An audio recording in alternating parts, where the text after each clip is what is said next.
Hey, what's going on? It's At the Letters, presented by Miller Lite, the original light beer. Today is Wednesday, June 16th. My name's Arden Zwelling. Ben Nicholson Smith is with me, as always. Our producers this week, Andrew Norton and Mike Tassoni. Ben, the Blue Jays are just this team of extremes. Like on a night-to-night basis. Like the recency bias hit is like just it is immense. Think about it.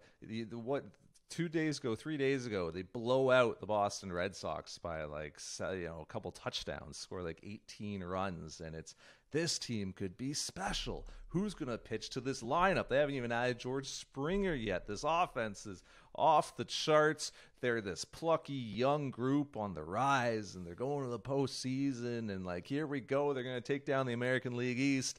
And then you watch Tuesday night's game, and they blow a lead late. The bullpen coughs it up, something that we've seen a few times recently. And the next morning, it's, geez, the Blue Jays are this deeply flawed team, and they're never going to be successful with this bullpen. And they have, either you think the manager's inept or you think he doesn't have enough pieces. And this, everybody who is associated with this team should be embarrassed. Like, it is just to either extreme, depending on how this team performs the night before. Like, there is just so little in between with them. It's either a big triumphant win where they just bludgeon somebody, or it is this heartbreaking, dispiriting loss that makes everybody really depressed. For sure. I think Jays fans have experienced both ends of that kind of emotional spectrum in the last little while, right? Like, you think about, like you said, that series at Fenway, Vlad Jr. hitting these come from behind home runs to tie the game, homering basically in every single game. You've got the young guns, Vlad, Bo, and Biggio homering in back-to-back games, like all three of them. Incredible offensive performances. Then along with that, you have the blown saves or missed opportunities in the Friday and Monday games of that series with Dolis on the mound. Couple that with the Tuesday night result against the Yankees, in which the bullpen once again is front and center in all these discussions. I mean, yeah, it's the highs and lows. I think that's the way the baseball season unfolds over 162. If you've got a pretty competitive team, I think the Yankees would certainly tell you that with the way their season has gone.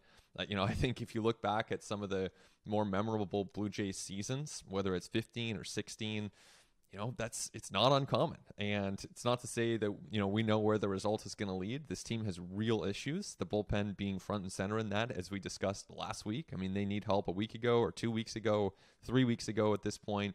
They certainly need help today as we record this. But yeah, that's the highs and lows of being a baseball fan, I guess. Yeah, and when you only watch one team, like, you think it is only your team that does that, right? But like you said, the Yankees have had quite a tumultuous season, really. The Dodgers had a string where they lost, I think, 14 of 18, and Trevor Bauer was coming out and being like, "We need to be better. Like, I came here to win," and they were like teetering on crisis mode. So like, it happens everywhere. The Blue Jays have dropped a lot of winnable games. Like, Yeah. I will say that, but I'm not sure it's more winnable games than any other club in baseball. Like, I would think they're towards the top of the winnable games dropped metric. But you look at it, like, in 1-run games, the Blue Jays are 5-8. In 2-run games, they're 5-11. So yeah, you could push that, the other way, but it's not like they are 1-13 in those tight games or something. They have lost 6 games in which they led in the 7th inning or later. That's not good, but that's 6 games over the course of how many have they played now? Like, nearly 70. So I don't know, like, in the aggregate, do you think that the Blue Jays drop more winnable games than another club does, or do you think this is kind of par for the course for a baseball season? Well, I think the numbers you just cited kind of lay it out. I mean, they've certainly lost more than their share of those close games, the 1-run games, the 2-run games. And I think that we can connect that to the bullpen, right? It's not to say that it's all on the bullpen. Clearly, there have been some missed opportunities in the field defensively. If they had more offense, that would also erase some of these problems. So these are all interconnected, of course. But I think that, the bullpen, especially as you look ahead, because those losses are in the past, right? But you look ahead, you say, okay, how can the Blue Jays improve this team? I really do think that the bullpen is one of those areas that you'd want to be taking a long look at if you're the Blue Jays, because of all the reasons that we've been talking about for weeks now. You get into a close game, they just don't have a lot of viable options, especially with Dolis not pitching great right now. So you got Jordan Romano. He's dealing with some forearm issues, and it wasn't available Friday. So it's not as though you're going to go to him for an inning and 2/3 every second day, right? You got to be somewhat cautious. And then that leads to the question of who's next? Who's the most trustworthy guy behind him? You don't have a lot of answers there. So it's a bullpen issue. It's also a pitching staff issue. If the Blue Jays had more overall depth to their pitching staff, and if they had these arms ready to just step into the rotation and be difference makers this moment, like Nate Pearson, for example, they would find a way to use that guy on this staff. Thomas Hatch, same thing. But as it stands now, they just don't have that whole collective ability to get enough outs on a given night.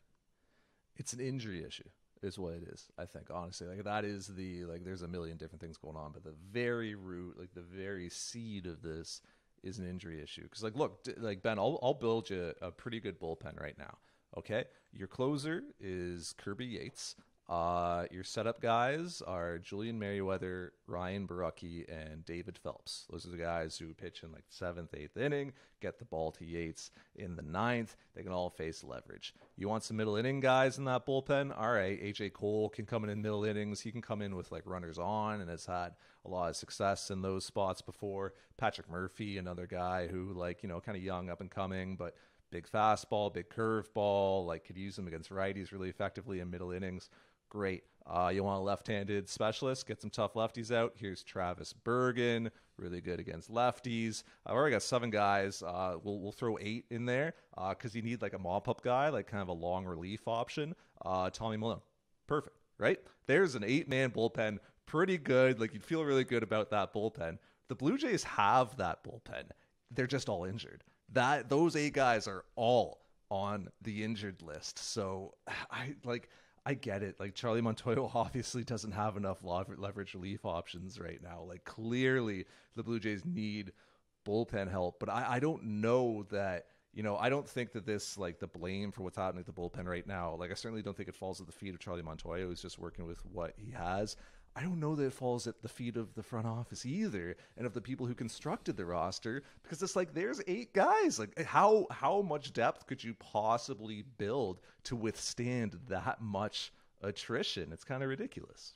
Yeah, that's a great point, right? You look at that group, that's a good group. That would be a good bullpen, and they're all hurt. So, yeah, that's a good reminder as we're talking about this. And, of course, as we're analyzing and trying to make sense of it, you want to... The question surfaces, certainly it surfaces on Twitter at times, of who is to blame here. And some might rush to blame Charlie Montoyo. I agree with you. It's tough to do when he just doesn't have the options available to him. And some of the options he does have are even themselves banged up.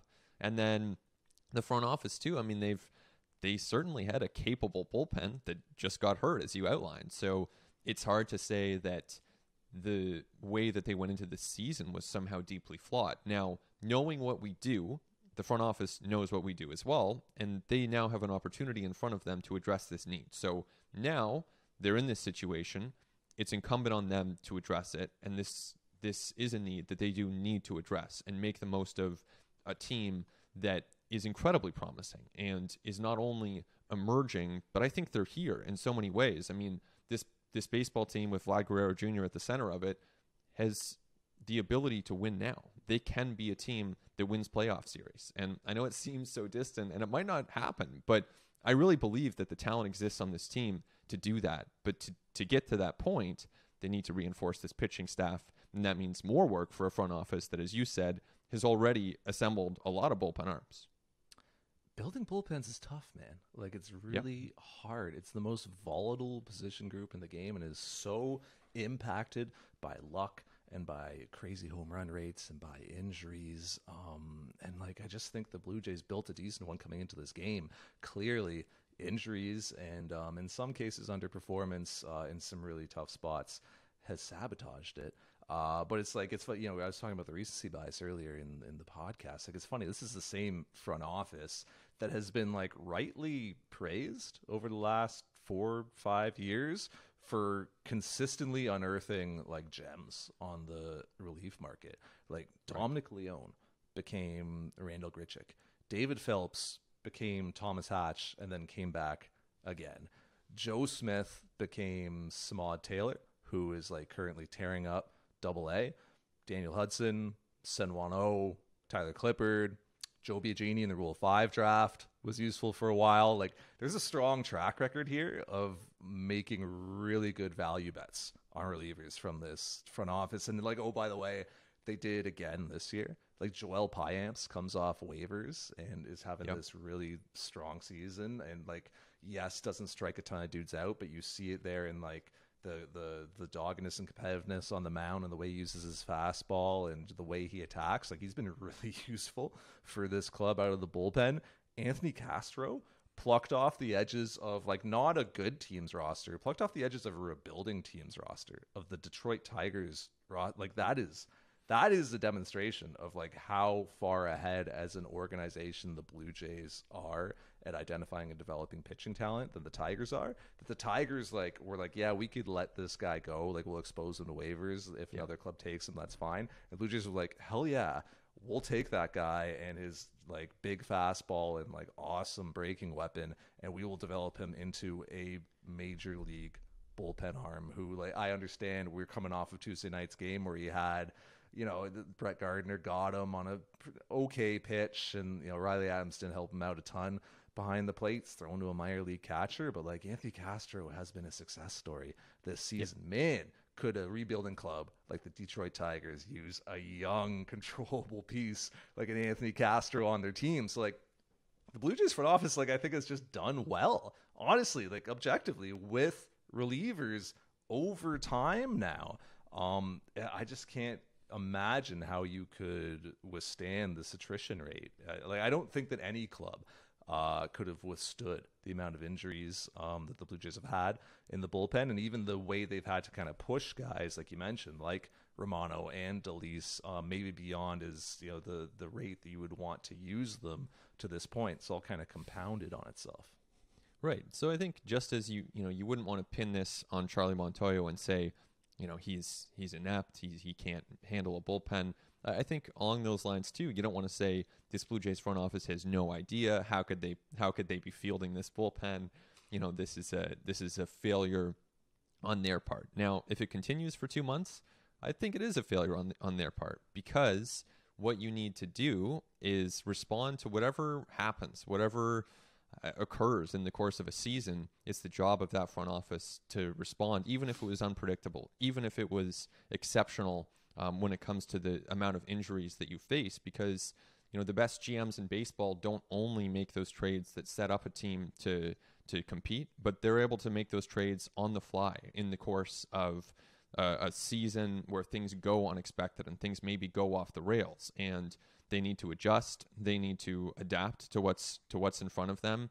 And so to get to that next level where they do have a very well-rounded team that does beat out these other contenders for a playoff spot and then gets to the playoffs and then wins playoff series and wins the World Series, which is their goal, and one that we shouldn't, lose sight of when we're talking about this team. That's what they're trying to do. Well, they're going to have to acquire some bullpen help, and it might be unexpected. It might not be what they wanted to do, and it certainly wouldn't have been what they predicted when they signed Kirby Yates and entered the season with a bullpen they liked. But that's what they have to do now if they want to reach that level, and if they want to beat these other teams that are also trying to make a name for themselves and win some playoff series and titles. So here's the dilemma right now, as I see it, for the Blue Jays front office as they try to think about how they address this issue. Internally, your AAA options are not exactly sexy. Like Patrick Murphy, obviously, we talk about him all. We've been talking about him on this podcast for several weeks, but how he could help this bullpen. I think he'll be here before long. Yeah. But this isn't a bullpen that's like one piece away. It's not just, you don't just get a Patrick Murphy in there and everything is certainly suddenly solved. Certainly it'll help, but it's not going to fix everything. So beyond him at AAA, what else you got, right? Taylor Saucedo already in the big leagues, like 27, 28-year-old rookie converted starter, probably not going to be revelatory. Beyond him, you got guys like Connor Overton and Kirby Snead and Brian Baker, Hobie Harris, Danny Jimenez had a cup of coffee with the Giants as a Rule 5 pick last year. Like those are options. But outside of Jimenez, none of them have actually pitched in the majors. None of them are even on the 40-man. So it's tough to believe that from within that group, like you're suddenly going to solve this issue. Go ahead, Ben. You've been trying to get in. Yeah, so I think with that group, it's interesting. I do think Murphy will be up soon. I'm also surprised they haven't found a way to use Saucedo in the majors. I mean, they had an 18-4 lead at one point. I'm not sure why you wouldn't debut a guy in that spot, but either way, he had great numbers, and so does Connor Overton. So I think Overton and Saucedo are guys that I would be certainly taking a look at, along with Murphy. I think all three of them, based on what they've done at AAA, deserve a shot. They didn't use him in that spot because I think Trent Thornton just needed to pitch. Like he had pitched like once in the last 8 days, and they want to keep him stretched out, so they just wanted to get him some innings. Like I understand, right? But like maybe you could have had him throw on the side or something like that. But Trent Thornton has earned his big league opportunities, earned the right to be here. So I would prioritize Trent Thornton being in a game over Saucedo. Right.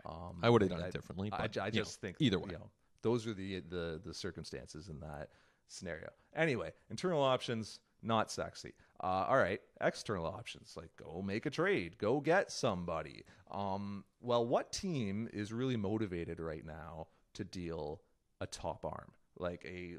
This might be one of the best relievers available on the trade market type of arm, right? Sellers have all the leverage right now, so asking prices are going to be very high. Like, hey, you want to come I don't know, pick your guy. Like, you want to come trade for a really, really good reliever right now? Yeah, it's going to cost you like this prospect who you probably like a lot, because we know you're desperate, and because like we know you have no leverage. So the Blue Jays probably aren't going to want to meet that asking price right now for a reliever who like could be really good for them over the final 3.5 months here, but like might only end up pitching 30 innings for them or something like that. He might get hurt. He might underperform. Relievers are volatile. We've just established that. So it's tough to like pay a really high price there.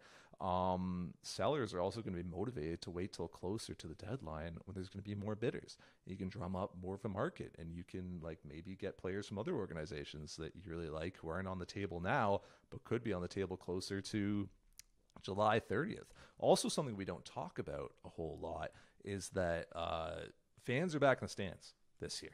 Teams are selling tickets again, didn't have any revenue last season. So as a team that like we look at now as like clearly the Twins are going to be a seller, like clearly this team is going to be selling off pieces, that team's front office still has a little bit of responsibility to its ownership to field a competitive product and to not throw in the towel and not send signs to the fan base that like, all right, till next year, we're going to start trading pieces away, and you're going to see our version of Connor Overton and Kirby Snead coming up from AAA to pitch into the big players, leagues, right? Too.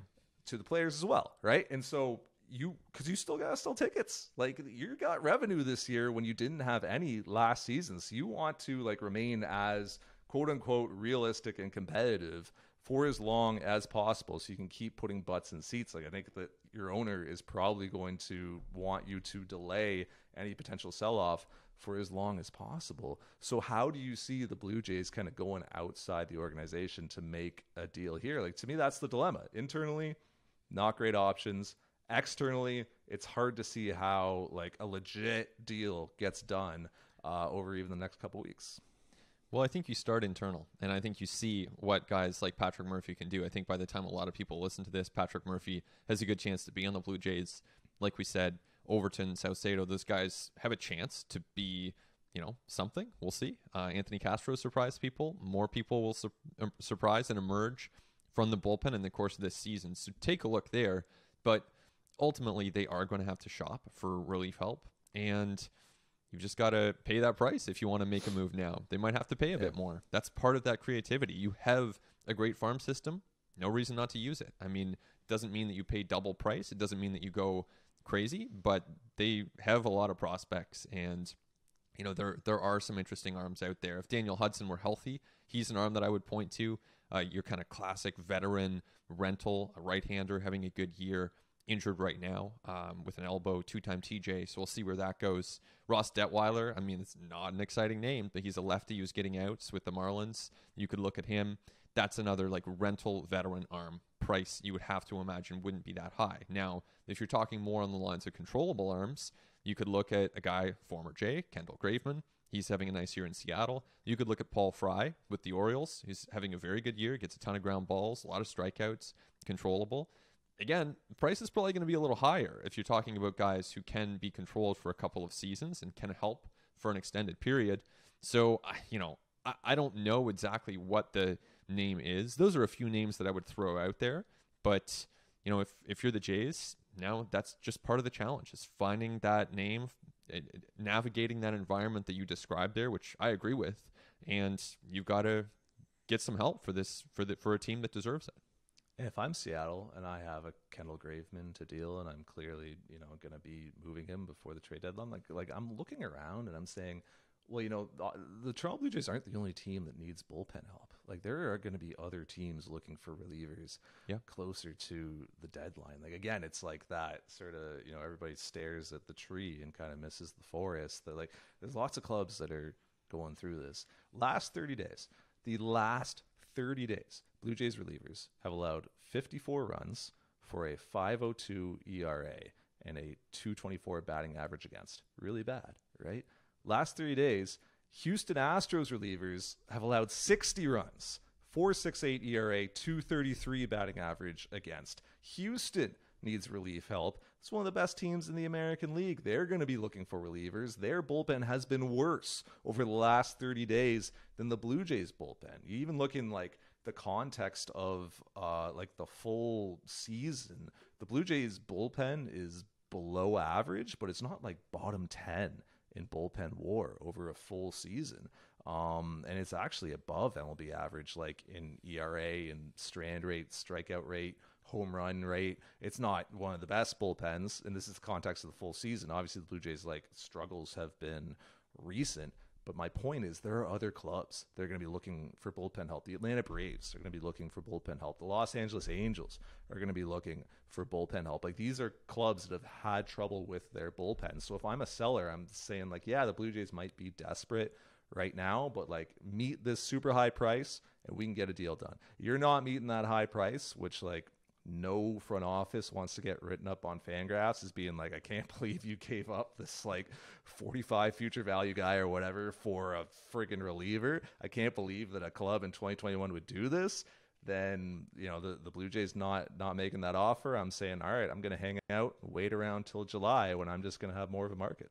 We're going to step away, but when we continue on At the Letters, got to talk about George Springer. We got to talk about Vlad a little bit, and we got to do Keeping It Light and all those good things. So all that, much more when we continue on At the Letters. It continues on At the Letters. Arden Zwelling, Ben Nicholson Smith, our producers, Andrew Norton, and Mike Tassoni, and it is time now for Keeping It Light, presented by Miller Lite. Want to plug our email address if you ever want to hit us up, at the letters at sportsnet.ca. Questions, comments, ideas, whatever you got. And it is also going to be where you're going to hit us up now if you would like to win this here glove, which I don't even know that I can get in the frame. It is so large. This is the Miller Lite beer catcher glove here, the relief catcher it's called. You can go to millerlite.ca/relief catcher. Site should be live by the time that you are listening to this, and I guess you can get your own glove, or you can try to win one from us. Ben, want to break down the stipulations of this contest that we're going to run here? Well, I will, but first of all, I should describe this glove that you are wearing to our listeners who are not seeing it. This is a glove unlike any other. It is a baseball glove with a kind of extension, I want to say, coming out of the webbing of the glove. So it is an extended webbing that kind of shoots out of the top and gives room for a tall can of, one presumes, Miller Lite. So that is there. Arden is demonstrating this. I recommend checking out the video if you're listening to this on iTunes or wherever else you get your podcasts. So that's what we're talking about here. Arden has it in his hand, on his hand right now. So to win this glove, what you have to do, and of course we wanted to tie it to fielding because it's a glove after all. So what you have to do is you have to predict how many double plays the Toronto Blue Jays are going to turn in the month of July. So that is the contest. Now, of course, we expect a lot of responses. We expect a lot of people to want this glove. So we also need a tiebreaker submission, and the tiebreaker is going to be Vlad Guerrero Jr.'s OPS in the month of July. So two things. One, double plays Blue Jays turn. Two, Vlad Jr. OPS, both for the month of July. And the winner gets that glove. So pretty exciting stuff. Yes, and hit us up with your submissions there at the letters at sportsnet.ca. Obviously, get them in before July 1st. Anything after June 30th, we're not going to accept, obviously, because then you'll have information the other people won't be working with. So get the double plays turned in July and also Vlad's OPS in July. You need both of them to qualify. If you forget the tiebreaker, too bad. You're out. So get both of those in, win a glove, go to the website at the letters at sportsnet.ca. Okay, this week's keeping it light topic, we're going to stick on relievers and bullpen help because obviously the Blue Jays need it. As we mentioned, it's going to be tough to go out and get like a Kendall Graveman or a top relief target right now. Well, maybe the Blue Jays could kind of aim a tier beneath that. So I'm curious, Ben, like, are there any kind of second tier arms out there that you think the Blue Jays could potentially acquire near term for like a modest return? Sellers are kind of like hoarding their best relievers, want to keep them for late July. We're going to have more of a market. But is there anyone kind of, beneath that tier that you think the Blue Jays could target on other clubs? Well, I think they have to be looking for it. And so I mentioned earlier, Ross Detweiler, I think that could be an arm that helps a little bit. He doesn't throw hard, veteran guy, obviously started for a long time, but he does limit the hard contact. He's got a good expected WOBA numbers based on Baseball Savant. So not a bad place to start. And we're talking under the radar, so I'm trying to go with an under the radar second tier name. This isn't necessarily the most exciting name, but you think back to some of those trades that Jays have made, whether it's Jason Grilli, Joaquin Benoit, those are sometimes the veteran arms that are available out there this time of year. You're not talking top prospects, but at least someone to kind of stabilize things. That could be an option. I don't know where you land or who you've come up with on this one, but it is tough to find that perfect fit. Yeah, I've got a few ideas. I pitched Chris Stratton last week from the Pittsburgh Pirates, so I think he still makes sense. Like high spin fastball, can use him in 2 innings if you need to. It's not a part of Pittsburgh's rebuild, and he's not gonna. Richard Rodriguez is obviously a guy that they're gonna be holding like and coveting because obviously he's really good. Yeah, go a tier below. Chris Stratton. Why not? Michael Gibbons, Colorado Rockies, I think, could be an interesting guy. Like, not a ton of strikeouts, and command's been a little spotty, but, generating a ton of soft contact and low exit velos, and at, I think, 30 or 31 on a team that's not going anywhere, I would think you could acquire him for not much at all. Blue Jays fans will probably remember him from the Baltimore Orioles back in the day. Looking at the Miami Marlins, their closer, Yimi Garcia, free agent at the end of the season. Big time fastball, big time spin. He might be a little too high on the tiers here, but could be a guy that the Blue Jays could acquire and immediately insert into leverage.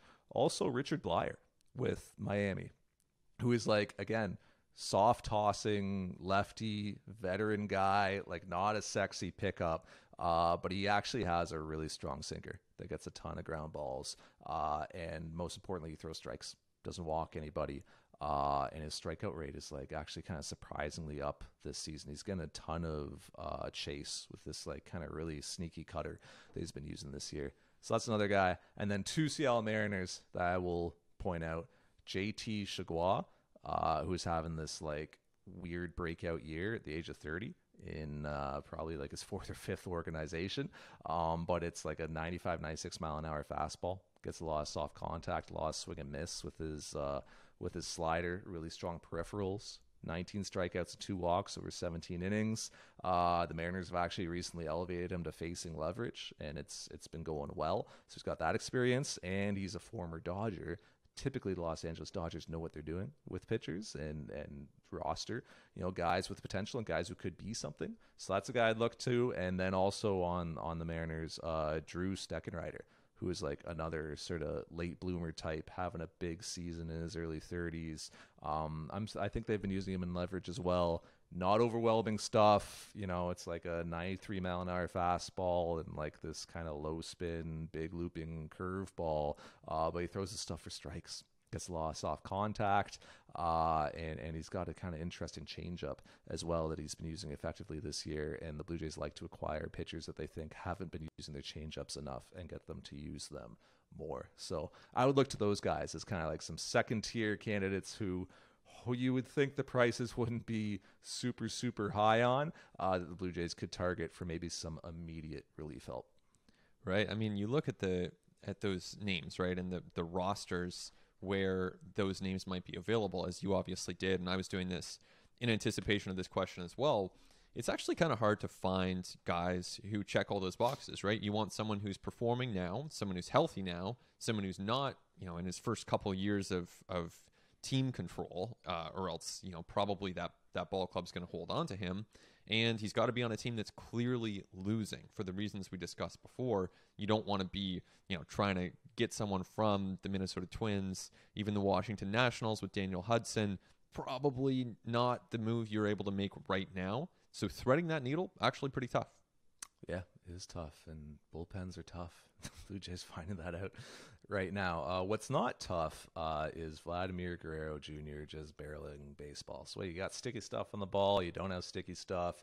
What do you got? Like you're like Boston Red Sox closer? Are you, New York Yankees starter? Like, who are you? I don't care. Vladimir Guerrero Jr. I just demolish everything that you throw to the plate. Ben, I feel like I should just turn the floor over to you so you can talk about Vladimir Guerrero Jr. a little bit. Well, it's incredible. Yeah, seeing what Vladdy does. I mean, I think that, watching him just plow through these pitching staffs on a weekly basis, he's homering like every night since we last recorded. He's very clearly the American League MVP frontrunner right now. He's also very clearly one of the best players in baseball. It's not a question. It's just a fact. He's also having one of the best age 22 seasons in baseball history. He might have one of the best Blue Jays seasons of all time. It's incredible. He's the kind of player that any franchise would dream to build around. We're seeing that very clearly on a nightly basis. And that's one of the reasons the Blue Jays need to be adding to this team and trying to win now, because, you can look ahead 4 years and say, man, Vladdy will be 26 then. Imagine what he might be doing. But we don't have to imagine. We're seeing it right now. He's having an absolutely incredible season. This team deserves the chance to prove what it can do in October with Vladdy front and center. And it's just not hard to imagine him hitting a Framber Valdez sinker over the wall in the ALCS, or hitting a hanging Lucas Giolito changeup for a game altering home run. Like that, to me, is very easy to imagine. They've just got to find the right pieces to surround Vladdy, but he would be a scary hitter to face at any point in time. And this is just an incredible season that we're witnessing right now. And even kind of zooming out, like this is what really, really good teams are built on, is having guys producing like Vlad is in their 0 to 3 service time years. Like that is, because that allows you to go out and spend the money you did like on a Marcus Semien and like on a Robbie Ray and on, obviously George Springer and Hyun-Jin Ryu and these kind of, other pieces as you build out your roster. Because like Vlad Guerrero Jr., like what would be like a fair market value salary for Vladimir Guerrero Jr. in 2021? Over $30 million. Right? Way over. Easily. Way over. It would be a ton of money. And the Blue Jays are paying him like probably $650K, right? Like it's a terrible thing about MLB's system, but like that is the reality of it. So like that's what, really, really good teams that have been really successful have typically like taken advantage of those years where you have like massive surplus value from players who are 0-3, and like you can lump like Bo Bichette in there as well. The Blue Jays would love if Nate Pearson could be the example on the pitching side. Maybe Alek Manoah a little bit as well, who's in his first year of service. Is Vladdy going to be Super 2? Like, do you know off the top of your head? Yes. I would think he is. So Vladdy hits arbitration like this coming off season, right? Yes. Am I wrong? Yeah, he debuted in 2019, right? So 19, 20, 21. Yeah. So he's going to be Super 2. He's going to have 4 years of ARB, and his first one's going to be this off season. Interesting ARB case. Like, interesting salaries going to be, because you set that first one and you build off of it, right? Like that's going to be very, and who knows, right? What the service time and what contract's going to look like after the new CBA. It'll look the same. More or less, it'll look look the same. But that's going to be interesting, isn't it, to see what Vlad earns in 2022, assuming this season continues and he has good health and he continues, maybe he wins an MVP or he finishes third or something like that. Like, that's going to be very interesting to see where that salary is established in 2022 that he's going to continue building off of until he becomes a free agent at like 25, 26.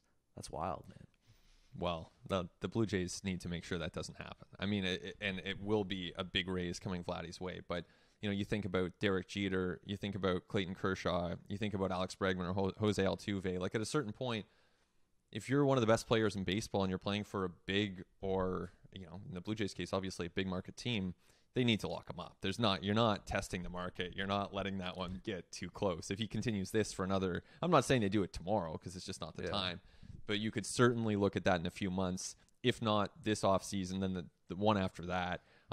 You can't let this guy go to free agency. You need to retain him. He needs to be your guy that you build around. It's too big a market. If you want to talk about being a behemoth the way Mark Shapiro does, you don't develop the best player in franchise history potentially and then let him walk and go play for the Angels or go play for the Astros, whoever it is. Like, you're not doing that. So Vladdy, even right now, present day, like what we're witnessing, just so much fun to see him do his thing. And honestly, like, if I'm a pitcher on an American League pitching staff, I'm really hoping the Blue Jays don't upgrade their bullpen. I'm really hoping that the injuries persist, because I don't want to face Vlad Jr. in the playoffs. He's too good. He's like capable of hitting any pitcher or walking or doubling or whatever the case. He's a force up there at the plate. So, the Jays need to find a way to get this guy in the playoffs, because what he's doing right now plays. What he's doing right now would allow them to have some big moments against the best pitchers in baseball. But could you extend him for like a penny less than what Tatis got? I mean, Tatis. What did plays Tatis get? A better position, and like it was like 340 or something like that. Like, yeah. I mean, we're talking about well over $300 million. We're talking like a massive financial commitment from an organization that hasn't sold a ticket in a couple of years, and like probably won't sell one in Toronto at least this year. Might sell one to a couple of Yankees fans in Buffalo. But and it's also had to like spend all this money in transporting this team around and setting up Dunedin, renovating that, renovated Salem Field in Buffalo, and like it's not cheap. That's the kind of thing with the Blue Jays, like nomadic lifestyle here. Like, don't cry for any owner in baseball, but like it's not cheap to move a team from like Dunedin to Buffalo, move all that stuff and like set all that stuff up, and then also possibly move again from Buffalo to Toronto. Like, I think the expenses are considerable. So I don't know, man. That'd be a hell of a pitch for Mark Shapiro to make up the chain there at Rogers Communications about, hey, I need $350 million for Vladimir Guerrero Jr. I mean, the great thing is he doesn't have to make the pitch, because anyone watching baseball knows Vlad Jr. is like, he's having a season that's better than any season his dad ever had. He's having just like that kind of season that, Shapiro doesn't have to make that pitch. Or if he does, it's basically like 2 bullet points. He's 22. He's the best hitter in baseball. We need to do this. Like, I don't think the pitch has to be much more complicated than that when the time comes. And the time, again, it's not now. But when the time comes, I think it's an easy pitch. And I don't think that a couple, moving around some bullpen mounds or adding a weight room in Buffalo, like that cannot stop this team from extending Vlad Jr. It just can't. Like, they're not the Pittsburgh Pirates. They are not like an afterthought franchise. They're a big market team. They need to act like it. When the time comes, Vlad Jr., like, the money has to be there. It will be over $300 million. Obviously, it might be 4, but it might be 3, depending on when the timing is. But that's the cost of doing business. You want to win. You want Vlad Jr. You do not want his age 26 to 30 seasons to come for the Red Sox or the Angels like that. You can't let that happen, and I don't think it will. But it's an interesting possibility to contemplate. Yeah, and maybe this is a discussion we should have another day. But, Tatis was 14 years, $340 million. Yep. Vladimir Guerrero Jr. does not play as premium of a defensive position as Tatis does. You probably have more worries durability-wise with Vladimir Guerrero Jr. just based off of what we've seen over the first couple of years. Obviously, he has improved his conditioning this year, but he still is not, prime athletic specimen or anything like that. There are some considerations here about how he will age, right? And about how things would look if you're signing a 12, 14-year deal. How is he going to look at 34, at 35, right? Which is what you're talking about here. I think there are a lot of considerations into a possible Vladimir Guerrero Jr. extension, not only just with the Blue Jays, but industry wide as well, right? Because it'll be somewhat of a precedent setting extension, it could be. There's a lot at play there and a lot of considerations beyond even what we have just been talking about. There are. And yet, yesterday I asked Vladdy about the home run derby, and his answer was, there's some things to think about. There's some more information we need to gather here. But at this point, leaning more yes than no. And that would be my same answer with Vladdy in the extension. Of course, you need to consider everything. You need to see how the rest of this season plays out. But when it comes to considering a $300 million extension for the guy, more yes than no. One guy who's already been paid is George Springer. He has made his money, but he is not playing right now in the majors. At least he has begun a rehab assignment with AAA Buffalo / Rochester, whatever we're calling them. I guess the question now, Ben, is how long? How long do you think he's in AAA? When do you think he might be back with the Blue Jays? And what do you think it looks like when he's back with the Blue Jays? Well, to me, best guess would be about a week. It could be, I could see it being 5 days. I could see it being 8 days.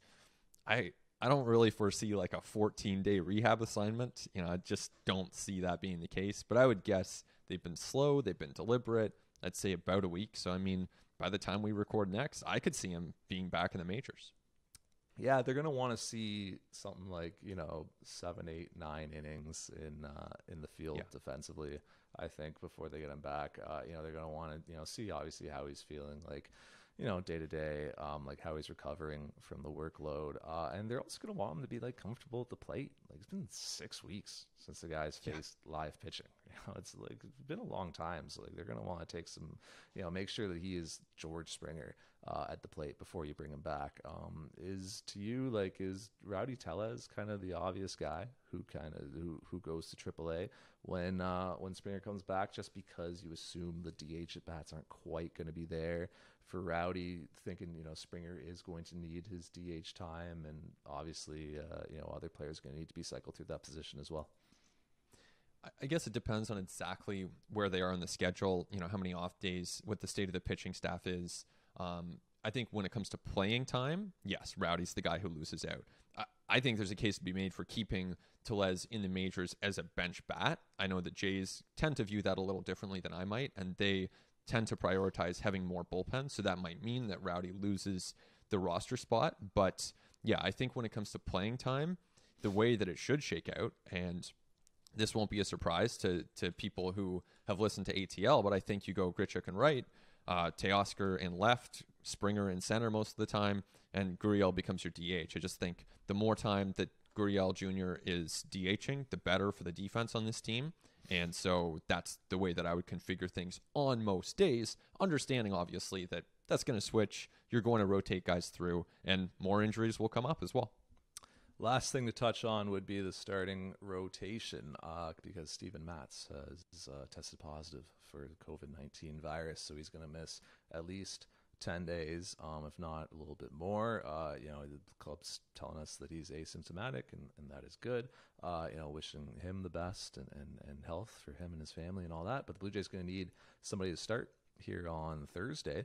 We're recording this on Wednesday, June 16th. So by the time fans are listening to this, they may already know who it is. But I think to me, the choice is fairly obvious. You can't throw a bullpen day there. Like, just with the way this bullpen's been, I don't think that that's something that you want to flirt with right now. Anthony Kay pitched on Sunday, so it would be 3 days rest for him. Not going to be him.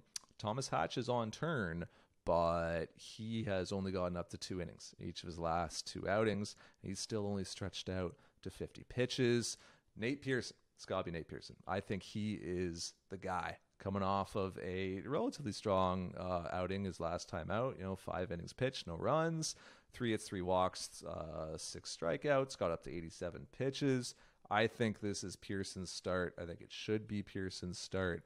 That's the guy that I'm calling upon, just based on circumstance, my options, and I'm ready for him to get another chance in the majors. Interesting. Okay, I wasn't sure where you were going to go there. Yeah, I mean, look, Pearson has more upside than anyone else that you're gonna even consider for this start. I think I would actually go more toward a Thornton, a Hatch, Kay, like you said, on 3 days rest. So I don't know about him, but I might go with one of those guys for 3 innings. Maybe you pair those 2 together even, and then work it out from there, as a way to see Pearson just provide a little more consistency at AAA. But it's interesting, and it would be entertaining to watch him for sure. To me, I just think Hatch is still building up. I don't want to get him off of that process. He threw like 50 pitches in 2 innings his last time out, right? So we talk about consistency.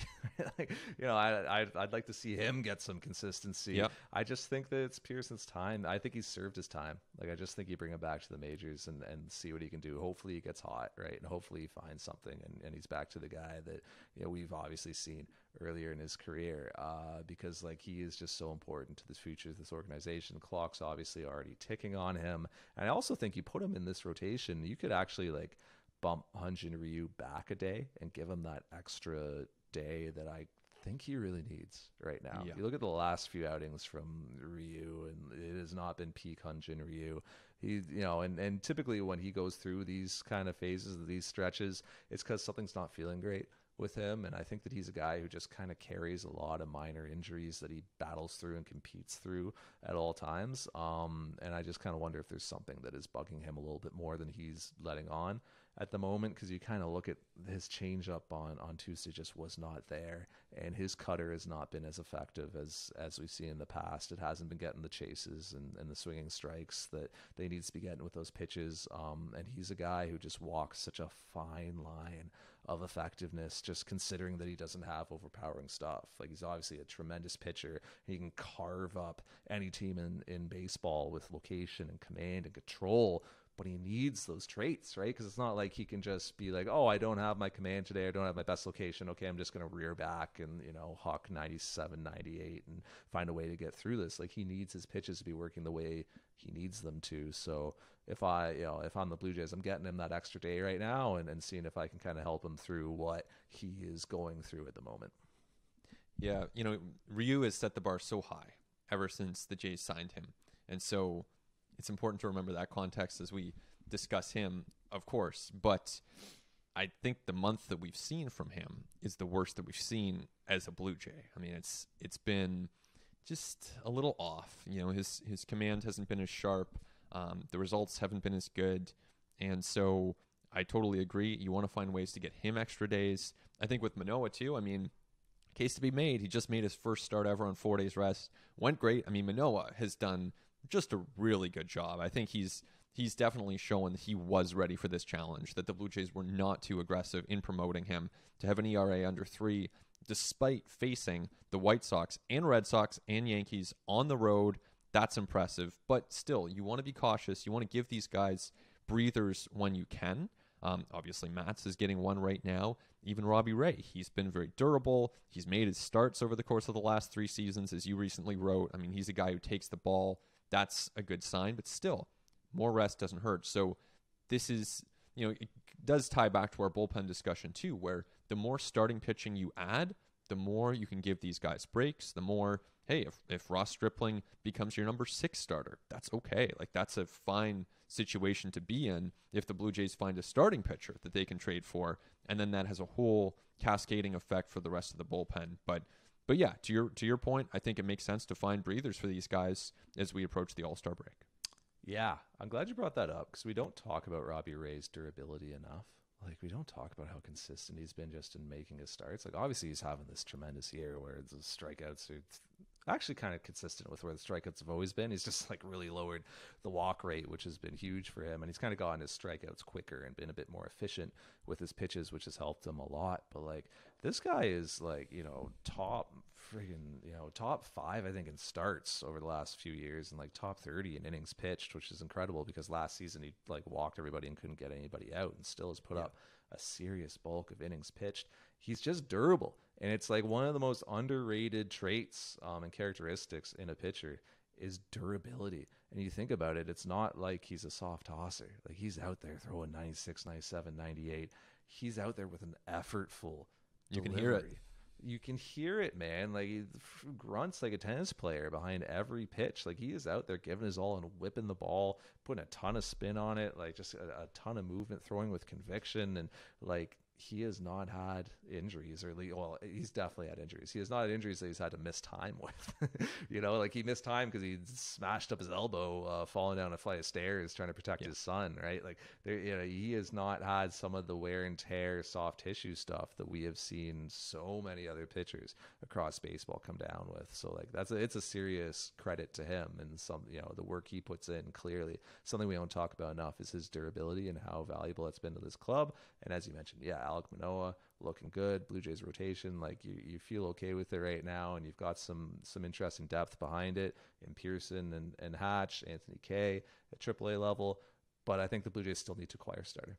And I think the Blue Jays still need to be looking to get a starter before the July 30th deadline. It's not as much of a front burner concern as the bullpen and as relief right now, and maybe even as like third base or like just a left-handed hitting kind of utility infield type would be. But I think the Blue Jays still need to be looking at acquiring a starter for down the stretch pre-trade deadline. Right. And I mean, you look at the more games that they continue to hover around 500, it does kind of put pressure on the remaining games. There's still a ton of them. I mean, there's still almost 100 games left. But, you probably have to go closer to 600 ball than 500 ball over the next 100 games, right? It's got to be more like 60 and 40.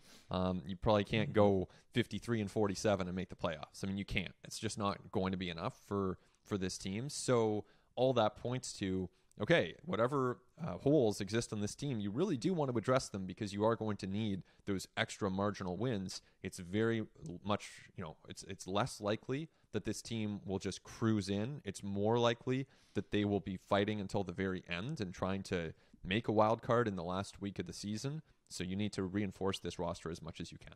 Yeah, the Blue Jays need to outperform what they've done to this point. Like, it is worth remembering right now. I've got the Fangraphs projected standings up right now. Fangraphs is projecting the Rays and Red Sox each for 92 wins and the Yankees for 89 wins. Blue Jays right now projected for 86. Like, the point is, there are 3 clubs in this division projected for 89 wins or more. And then you look at the fact that, will Cleveland stick around? Like, I don't know. Are you still going to be contending with them for a wild card spot? You don't know, but I think you're definitely going to be contending with one of Houston or Oakland, whichever team is not leading the AL West. Like, those are 2 clubs that have won reliably this year, and I think are well-built rosters. So you got some competition for that wild card spot. But it's kind of funny, man. Like, the Blue Jays are almost, for all the highs, lows, peaks, valleys, bullpens, not doing well, Vladimir Guerrero Jr. is on fire, for all this stuff, Blue Jays are kind of like exactly where at least I expected them to be, which is like just on the periphery of that wild card race, right? Like, I think coming into the year, like, I was like, I don't think this is necessarily like a shoe-in postseason team. This is a team where if things like go right for them, like they can contend for one of those wild card spots. They'll probably hum a little bit over 500, and they're going to need some good luck, and they're going to need to go on a run and to be able to qualify for one of those two spots. They're kind of exactly where, like in the aggregate, in the forest, forget the trees, they're kind of exactly where I thought they would be. Yeah, I thought they'd be a little better than this. I thought they'd be, more like playing toward that 88 win mark was kind of the clip that I had pegged them for. And especially, I mean, it's all how you frame it, but especially if you had told me that Vlad Jr. would be the best player in baseball and they'd be one game over 500, man, that is a missed opportunity. I know you could frame it the other way and you could say, oh man, but they've had all these injuries and they've overcome all this adversity and what a great story it is. All right, it's a matter of perspective, but bottom line, the wins and losses do tell a story, and there's no denying the fact now they're 33 and 32, just one game above. A lot of work to do, but clearly the pieces there to make this really interesting over the course of the next 3.5 months.